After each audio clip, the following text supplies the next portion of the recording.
प्रधानमंत्री ने अधिकारियों से एक जिला एक उत्पाद योजना को बढ़ावा देने का किया आह्वान। आकांक्षी जिलों को और अधिक विकसित करने की भी बात। 2 दिन के बस्तर प्रवास पर पहुंचे मुख्यमंत्री भूपेश बघेल। कहा, आदिवासियों की जनसंख्या के अनुपात में मिलकर रहेगा आरक्षण।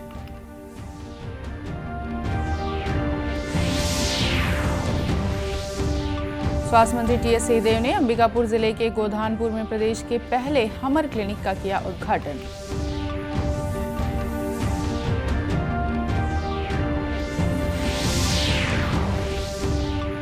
और निर्वाचन आयोग ने आज से शुरू किया मतदाता जागरूकता कार्यक्रम। आकाशवाणी से हो रहा है प्रसारण।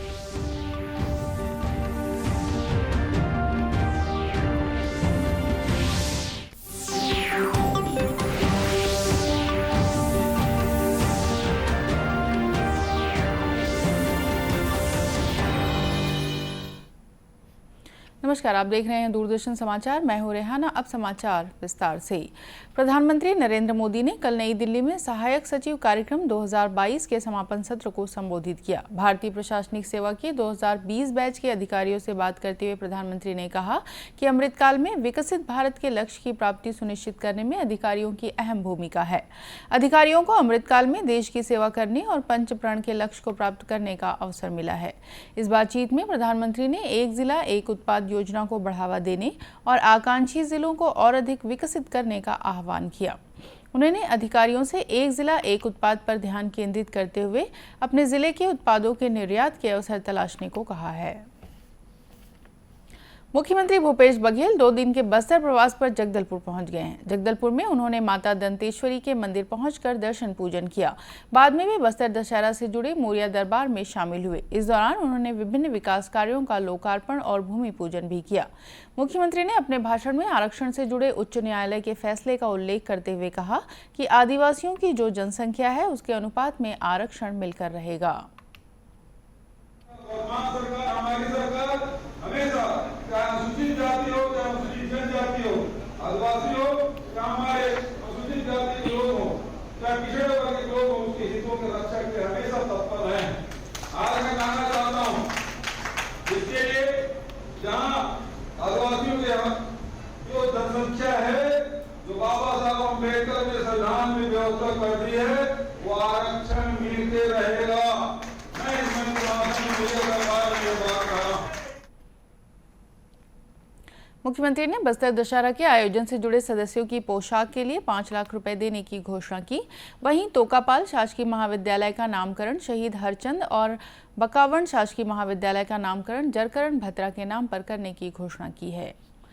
छत्तीसगढ़ सरकार इस साल दिवाली से पहले किसानों, भूमिहीन खेतिहर मजदूरों और गोबर विक्रेताओं के खातों में न्याय योजना की रकम जारी करेगी। मुख्यमंत्री भूपेश बघेल ने कहा है कि दीपावली के पहले 17 अक्टूबर को किसानों को राजीव गांधी किसान न्याय योजना की तीसरी किश्त के राजीव गांधी ग्रामीण भूमिहीन कृषि मजदूर न्याय योजना और गोधन न्याय योजना की राशि का भुगतान हो जाएगा। उस दिन किसानों, भूमिहीन कृषि मजदूरों और गोबर विक्रेताओं को लगभग 1800 करोड़ रुपए से अधिक की राशि का भुगतान किया जाना है। मुख्यमंत्री ने कहा, दीपावली हम सब के लिए बड़ा त्योहार है। दीपावली के पहले राशि मिलने से हम सब धूमधाम से दीपावली मनाएंगे। 1 नवंबर के धान खरीदी भी शुरू करना है, ओकरो तैयारी और साथ ही त्योहार 24 तारीख के पड़ा थे दिवाली त्योहार, तो 17 अक्टूबर के ही राजीव गांधी किसान न्याय योजना के, राजीव गांधी भूमि श्रमिक न्याय योजना के, गोधन न्याय योजना के राशि के वितरण भी हुई। राजीव गांधी किसान न्याय योजना के तहत सरकार किसानों को प्रति एकड़ 9,000 रुपए की राशि 4 किश्तों में देती है। वहीं राजीव गांधी ग्रामीण भूमिहीन कृषि मजदूर न्याय योजना में प्रत्येक परिवार को 7,000 रुपए की सहायता राशि दी जाती है। स्वास्थ्य मंत्री टीएस सिंहदेव ने कल अंबिकापुर जिले के गोधानपुर में प्रदेश के पहले हमर क्लिनिक का उद्घाटन किया। हमर क्लिनिक में ओपीडी के रूप में 12 प्रकार के उपचार की सुविधा और 6 प्रकार की पैथोलॉजी जांच की सुविधा निःशुल्क उपलब्ध होगी। यहाँ ओपीडी में 1 चिकित्सक सहित अन्य मेडिकल स्टाफ उपलब्ध रहेंगे। इस अवसर पर श्री सिंहदेव ने कहा कि हमर क्लिनिक राज्य शासन की महत्वाकांक्षी योजना है, जिसमें अब लोगों को अपने मोहल्ले में ही निःशुल्क जाँच और इलाज की सुविधा मिलेगी। सुलभ उपलब्धता लोगों के लिए जांच कराना है, ओपीडी कराना है, ये माना जाता है कि 70% से ज़्यादा नागरिकों को प्राथमिक उपचार की ही आवश्यकता पड़ती है। कोई सीधे बड़े अस्पताल जाने की ज़रूरत नहीं है, मेडिकल कॉलेज जाने की ज़रूरत नहीं है और स्वाभाविक है कि सुलभ आपको दवाइयाँ उपलब्ध होंगी। 121 प्रकार की दवाइयाँ, 6-7 प्रकार की जांच और जो मुख्य लैब रहेगा उससे हब एंड स्पोक मॉडल पे यहाँ से खून के सैंपल आपके लिए जाएंगे और बड़े अस्पताल में भेज दिए जाएंगे। रिपोर्ट आपको मोबाइल में भी उपलब्ध हो जाएगी और हार्ड कॉपी भी आपको उपलब्ध हो जाएगी। प्रदेश भर में हमर अस्पताल के साथ ही हमर क्लिनिक का निर्माण शहरी और ग्रामीण क्षेत्र में लोगों को कम दूरी पर कम समय में बेहतर चिकित्सा सुविधा उपलब्ध कराने के उद्देश्य से किया जा रहा है। भारत निर्वाचन आयोग ने आज से मतदाताओं के लिए वर्ष भर चलने वाला एक जागरूकता कार्यक्रम शुरू किया है। मतदाता जंक्शन नाम से इस कार्यक्रम का प्रसारण आकाशवाणी के जरिए 52 कड़ियों में किया जाएगा। 15 मिनट का यह साप्ताहिक कार्यक्रम हर शुक्रवार सुबह 7 से 9 बजे तक आकाशवाणी के Vividh Bharati, FM Rainbow, FM Gold और अन्य प्रमुख चैनलों से प्रसारित किया जाएगा। यह कार्यक्रम देश भर में 23 भाषाओं में उपलब्ध होगा। मुख्य निर्वाचन आयुक्त राजीव कुमार ने पिछले सोमवार को आकाशवाणी के दिल्ली केंद्र पर इस कार्यक्रम का शुभारंभ किया था। मुख्य निर्वाचन आयुक्त ने कहा कि इस कार्यक्रम से देश भर के मतदाताओं को जागरूक करने में मदद मिलेगी। उन्होंने बताया कि प्रत्येक एपिसोड में चुनाव प्रक्रिया के एक खास पहलू की जानकारी दी जाएगी। निर्वाचन आयोग ने फिल्म अभिनेता पंकज त्रिपाठी को राष्ट्रीय आइकॉन बनाया है। पंकज त्रिपाठी इससे पहले बिहार निर्वाचन आयोग के भी आइकॉन रह चुके हैं। विजयादशमी पर प्रदेश भर में रामलीला के मंचन के साथ रावण वध हुआ। इस बीच भिलाई में एक खास रामलीला का मंचन हुआ। इस रामलीला में सभी पात्रों की भूमिकाएं महिलाओं ने निभाई। दुर्ग जिले के ग्राम तर्रा की रामायण मंडली के इन कलाकारों ने रामकथा के कई दृश्यों को मंच पर जीवंत कर दिया। महिलाओं की इस रामलीला मंडली ने पात्रों की साज सज्जा और संगीत की भी जिम्मेदारी बखूबी संभाली। रावण की भूमिका निभा रही दिलेश्वरी यादव ने बताया कि उनके गांव में पिछले 7 सालों से बेटियों की रामलीला हो रही है।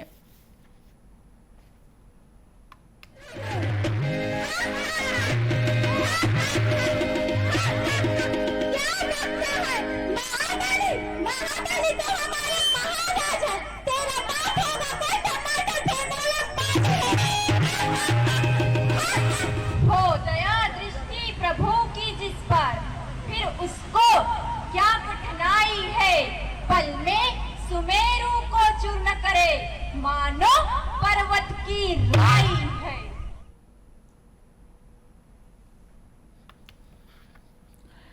रामलीला के मंचन में अंगद का किरदार निभाने वाली गोल्डी चंद्राकर का कहना है कि रामलीला का मंचन करके उनको बहुत खुशी मिलती है। ग्राम पंचायत तर्रा में तो वैसे 4 साल से हो रहा है बेटियों का रामलीला, लेकिन मैं 3 साल से विदूषक बनी, लेकिन इस साल 4थे साल मैं रावण का रोल मेन भूमिका निभा रही हूँ और मेरे को बहुत अच्छा लग रहा है रावण का मेन भूमिका निभा के और बहुत प्राउड फील हो रहा है अपने लिए, अपने मम्मी पापा, अपने गांव वालों के लिए बहुत अच्छा लग रहा है। और बेटी बचाओ बेटी पढ़ाओ का सबसे अच्छा जो उदाहरण है वो तर्रा गांव में है। तो मैं सबसे यही बोलना चाहूँगी कि अपने बेटियों को हर क्षेत्र में आगे रखिए।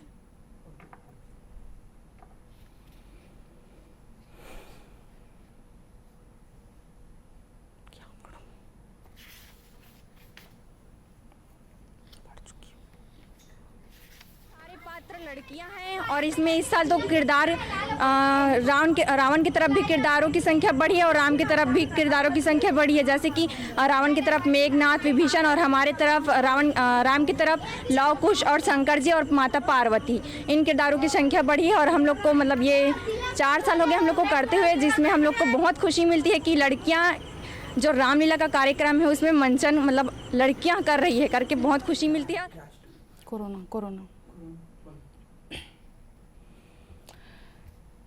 महासमुंद के मिनी स्टेडियम में कल से 19वीं सब जूनियर राज्य स्तरीय बास्केटबॉल प्रतियोगिता शुरू हुई। इस प्रतियोगिता में प्रदेश भर से 17 टीमें भाग ले रही हैं। प्रतियोगिता का पहला लीग मैच भिलाई और रायपुर की टीमों के बीच खेला गया। इस मैच में भिलाई ने 0 के मुकाबले 52 अंकों से मुकाबला जीत लिया। जिला खेल अधिकारी मनोज धितरहले ने बताया कि इस तरह का आयोजन पहली बार हो रहा है। 19वीं सब जूनियर राज्य स्तरीय प्रतियोगिता का आयोजन महासमुंद में पहली बार किया जा रहा है। इसमें 8 टीमें अभी तक आ चुकी हैं, जिसमें रायपुर, दुर्ग, बिलासपुर, महासमुंद, सरगुजा इन टीमों से आ चुकी है।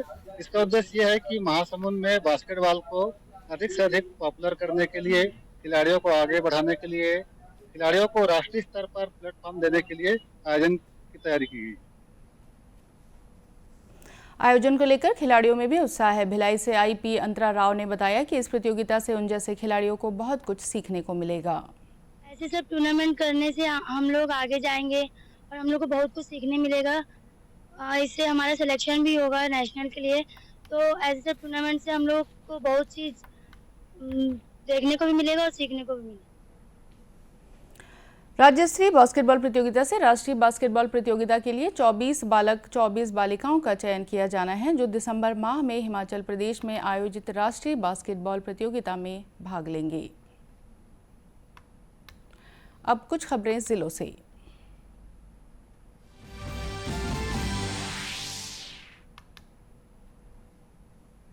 दुर्ग जिले के पाटन में स्वामी आत्मानंद जयंती समारोह का आयोजन किया गया। मुख्य अतिथि के तौर पर पहुंचे मुख्यमंत्री भूपेश बघेल ने कहा कि स्वामी आत्मानंद जी ने अपना पूरा जीवन शिक्षा को गुणवत्ता के साथ सभी वर्गों के लिए उपलब्ध कराने के लिए लगाया। उनके सपनों को मूर्त रूप देने के लिए हमने 701 अंग्रेजी स्कूल उनके नाम से आरंभ किए हैं। इस अवसर पर उन्होंने पाटन विधानसभा क्षेत्र में 921 करोड़ रुपए के विकास कार्यों का भूमि पूजन और लोकार्पण किया। भिलाई इस्पात संयंत्र में आज से स्वच्छता पखवाड़े की शुरुआत हुई है। संयंत्र के अधिशासी निदेशक MM गडरे ने सेक्टर 9 स्थित जवाहरलाल नेहरू अस्पताल में संयंत्र के खदान, चिकित्सा विभाग के वरिष्ठ अधिकारी और कार्मिकों को स्वच्छता की शपथ दिलाई। इसके बाद भिलाई इस्पात संयंत्र के शीर्ष प्रबंधन के नेतृत्व में कार्मिकों ने परिसर में एक सफाई अभियान चलाया। स्वच्छता पखवाड़े के दौरान भिलाई इस्पात संयंत्र की विभिन्न इकाइयों और माइंस में स्वच्छता, स्वास्थ्य और सुरक्षा के बारे में जागरूकता वाली गतिविधियों का आयोजन किया जाएगा। कांकेर जिले के अंतागढ़ में माओवादियों ने सीमा सुरक्षा बल के एक दल को निशाना बनाकर IED धमाका किया है। इस हमले में 2 जवानों को गंभीर चोटें आई हैं। घायल जवानों को अस्पताल में भर्ती कराया गया है। बताया जा रहा है कि मरकानार गांव के पास हुए इस धमाके के बाद सर्च ऑपरेशन चलाया जा रहा है। इस दौरान 2 जिंदा IED बरामद हुए हैं। और अंत में मुख्य समाचार एक बार फिर। प्रधानमंत्री ने अधिकारियों से एक जिला एक उत्पाद योजना को बढ़ावा देने का किया आह्वान। आकांक्षी जिलों को और अधिक विकसित करने की भी बात। 2 दिन के बस्तर प्रवास पर पहुंचे मुख्यमंत्री भूपेश बघेल। कहा, आदिवासियों की जनसंख्या के अनुपात में मिलकर रहेगा आरक्षण।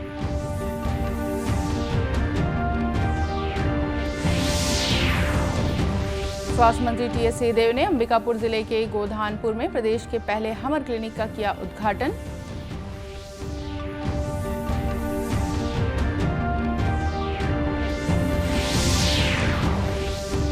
और निर्वाचन आयोग ने आज से शुरू किया मतदाता जागरूकता कार्यक्रम। आकाशवाणी से हो रहा है प्रसारण। और इसी के साथ ये समाचार बुलेटिन समाप्त हुआ। नमस्कार।